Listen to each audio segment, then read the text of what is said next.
항암을 하는데 암세포가 줄어들고 있는지, 항암을 하는데도 암세포가 계속 크고 있는지, 저는 그걸 판단을 해야 한다고 봐요. 근데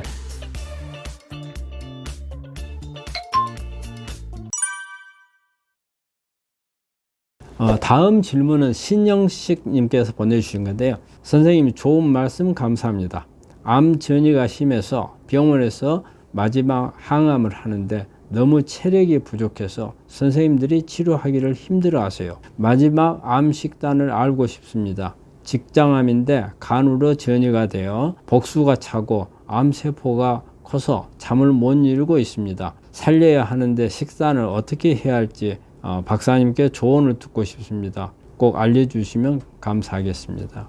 이런 경우가 상당히 힘든 겁니다. 특히 이제 지금 간 전이가 이렇게 돼 있으면 간 기능이 떨어지거든요. 그리고 또 이제 간 전이 때 복수가 찼다는 것은 이제 복수가 차는 것은 알부민을 간에서 만들지 못한다는 거거든요. 그래서 알부민 수치가 떨어지면 우리 혈액에 삼투압이 유지가 안 되니까 혈액에 있는 수분이 복강으로 빠져나가서 복수가 차는 거거든요.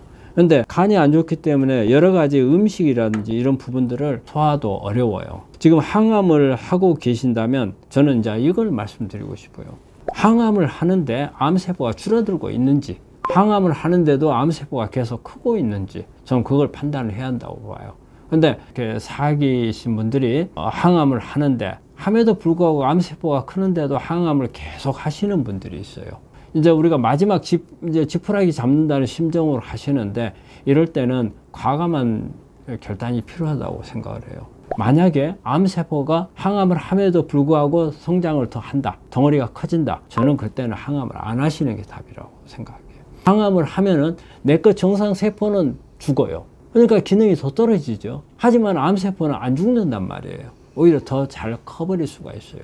그러면 이것 자체가 안 좋고, 그 다음에 체력은 더 떨어지고 암은 더 크고 악순환이 될 수가 있거든요. 일단은 저는 이런 경우라면 항암을 중단하는 게 맞고, 그런데 항암을 해서 암세포가 줄어들고 있는데 내가 항암이 힘들어. 항암이 힘들지만 암세포도 줄어들으니까 약간 효과는 나. 그러면 이때는 내가 항암 부작용이 힘들지만 이런 부분들을 보완해 가면서 하는 것은 괜찮다고 생각을 해요. 여기서 내가 어떻게 할 것인가는 가장 중요한 것은 바로 그거예요. 항암을 하는데 암세포가 크느냐 줄어드느냐, 거기에 따라서 다른 거고, 그래서 그렇게 암세포가 만약에 줄어든다 했을 때는 여러 가지 항암을 하면서 보완해 주는 방법들이 들어가면 돼요. 만약에 음식을 갖다가 다 먹지를 못한다 그러면 먹을 수 있는 음식으로 바꿔주고, 특히 유동식 같은 경우. 근데 또 간이 안 좋으면 단백질을 함부로 못 먹습니다. 단백질을. 그래서 단백질을 어떻게 조정을 해야 될지. 그래서 단백질 중에서도 간에 영향을 주지 않는 BCAA라는 게 있어요. 이게 이제 분지 아미노산이라고 그래요. 그건 바로 간을 안 거치고 근육으로 가요. 그래서 이제 이런 아미노산을 공급을 해주는 방법이라든지, 그 외에 어떤 우리가 영양분 중에서 미네랄이라든지 여러 가지 탄수화물, 그 다음에 뭐 식이섬유 이런 부분들도 그냥 평소 때 먹는 걸로 하면은 소화가 안 돼요. 소화 효소가 잘 안 나오기 때문에 그런 부분들도 감안을 해가지고 이런 부분들 보완해 줄 수 있는 방법들을 사용을 하는 게 좋거든요. 그래서 이분이 지금 어떤 상태인지는 우리 정확하게 기재가 안 돼 있어서 제가 모르겠어요. 항암을 효과 들으면서 이렇게 힘든 건지 안 들으면서 힘든 건지, 그런 부분들을 다시 한번 써주신다면 제가 답을 드릴 수가 있겠고, 일단은 그 내용을 한번 더 댓글로 달아주시면 좋겠습니다. 다음 질문은 우리 김복희님께서 보내주신 거네요. 대장암 경우에 야채를 어떤 방식으로 해야 좀 잘 먹을까요? 우리 이제 대장암은 육식을 많이 한 분들이 대장암 잘 걸리죠. 그럼 이제 야채를 잘 안 먹었던 분들이거든요. 근데 이제 대장암이 왜 우리가 육식을 하는 분들이 잘 걸리냐면요. 육식은 우리가 대장에서 빨리 빠져나가질 않아요. 머무는 시간이 길어요. 그래서 우리가 편히 오랫동안 대장에서 머물면 이 안에 있는 여러 가지 발암 물질들, 그 다음 면역을 떨칠 수 있는 이런 물질들이 있거든요. 그래서 이 부분들이 못 나가니까 이게 암을 일으키거나 면역을 떨쳐서 암을 키우도록 하는 이런 영향을 주거든요. 그리고 또 육식을 많이 하게 되면은 이 안에서 육식이 가지고 있는 뭐 니트로스아민이라든지 뭐 다이옥신이라든지 이런 물질들이 많이 이게 대장에 채일 수가 있어요. 그래서 먹는 음식이 육류일 경우에 대장암이 잘 와요. 자, 이것을 어때요? 자, 치료하는 개념에 있어서는 자, 우리가 채식을 많이 해야 되겠죠. 밀어내야 되는 거예요. 그래서 이때는 우리가 이제 채식을 해야 되는데, 이분도 뭐냐면 대장암이라고 이렇게 두리뭉실하게만 돼 있잖아요.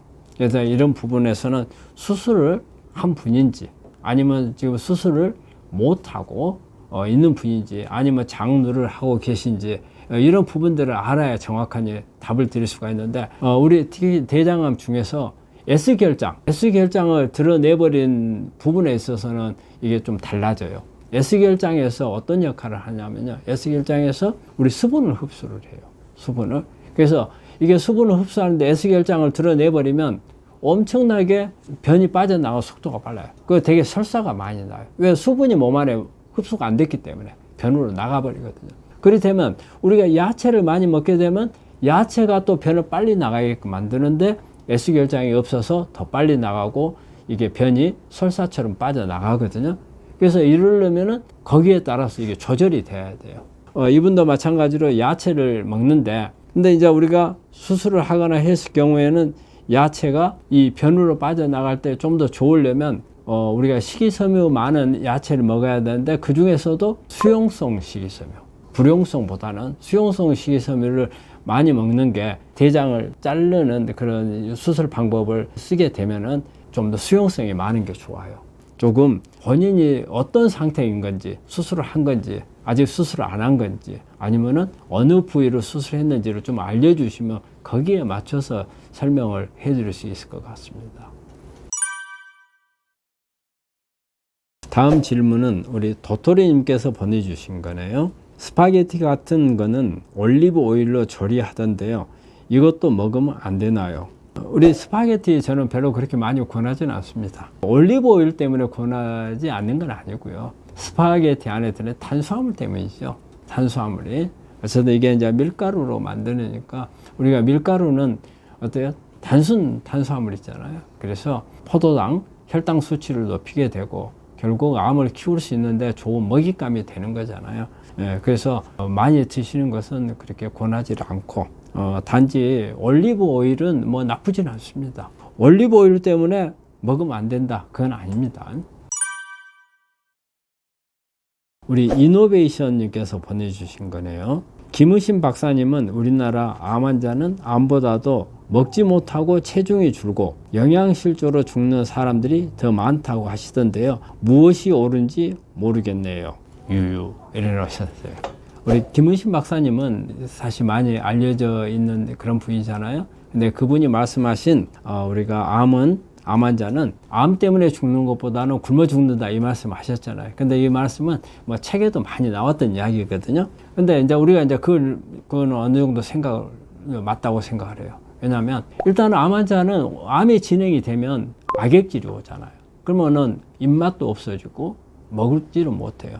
그래서 암 덩어리는 통증을 나타내고 하지만 실제적으로 사망하는 원인은 영양실조로 죽는 경우가 많아요. 그래서 이런 경우는 이제 마지막에 갔을 때 하는 거고, 여기서 생각되는 부분은 이런 게 있어요. 우리 김의신 박사님께서 말씀하시는 의도가 이런 거예요. 암 환자가 이 영양 보충을 하면 암도 빨리 성장을 하기 때문에 오히려 안 먹어버린다는 의미죠. 안 먹어서 오히려 암보다도 굶어서 죽는다. 이게 우리 환자분들이 받아들일 때는 이제 그런 개념이고, 그렇기 때문에 사실 김의신 박사님 말씀하신 부분에 제가 생각하기는 잘 먹는 게 좋다, 그 말이에요. 그래서 이제 우리 환자분들이 생각하는 개념을 볼게요. 환자분들은 굶으면 암세포도 굶는다 이거죠. 그러면 암세포가 못 굶을 거 아니냐. 그러니까 내가 굶자. 이제 이런 의미가 돼서 우리 환자분들이 잘 안 먹는, 너무 안 먹는 이런 부분들, 반대로 또 이거 있어요. 잘 먹으면 내 것 면역세포가 강해지는 건 있어요. 면역세포가 강해지니까 면역세포를 강하게 만들어서 암세포를 죽일 수가 있거든요. 양쪽에, 양 이론이 보면은 굶겨 죽인다.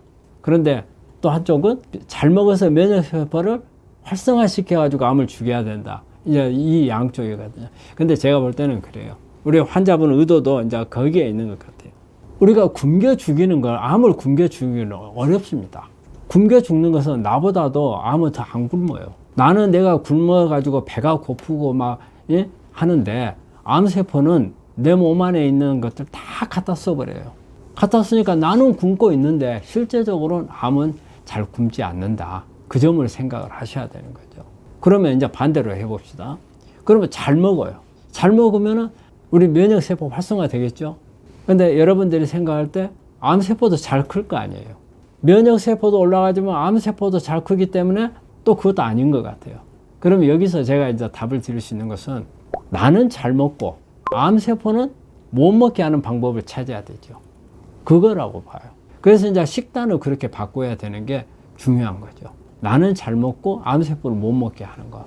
그래서 이제 나온 방법들이 뭐예요? 케톤 시기 같은 게 나오잖아요. 케톤 시기는 정상세포에는 영양분을 공급하고, 그 다음에 암세포에는 에너지가 만들 수 있는 재료를 공급하지 못하는 거. 즉 뭐냐면 탄수화물을 최대한 줄이고 지방을 많이 만들어서 내 정상세포는 지방을 갖다가 에너지로 쓰게끔 만들어서 나는 굶지 않고, 암세포는 대부분 다 포도당을 가지고 에너지를 만드니까 그래 하는 거거든요. 좀 문제점은 있어요. 왜냐하면 이 케톤 시기의 문제점이 뭐냐면요, 탄수화물을 완전히 줄여야 되는 겁니다. 그래야 지방만 쓰는 미토콘드리아 기능이 올라가요. 근데 우리가 탄수화물을 줄이지 못하면 헛거예요. 탄수화물을 줄이지 못하고 탄수화물에 들어가게 되면 암은 커요. 그러면서 지방만 늘으면 오히려 뭐예요? 과식이 돼가지고서 더 안 좋죠.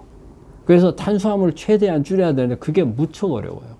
그래서 이제 우리가 극단적인 그런 케톤 시기가 아닌 약간 중간 단계의 이제 이런 부분들을 하라는데, 그래서 이제 그런 부분들을 하거나 아니면은 포도당이 적은 에너지를 공급하지 않는 이런 부분 쪽으로 가야죠. 그러면 되게 이제 포도당 탄수화물을 중에서 어떤 부분이죠? 복합 탄수화물. 복합 탄수화물들은 비타민이나 미네랄 이런 부분들이 많이 들어있거든요. 그렇게 되면 한마디로 미토콘드리아 기능이 올라가요. 암세포가 이용하는 세포질에서 만든 젖산을 만드는 과정에서 만드는 그런 에너지 시스템을 줄일 수가 있어요. 가장 좋은 방법은 그거예요. 잘 먹는 게 맞아요. 그래서 굶지 않는 게 맞아요.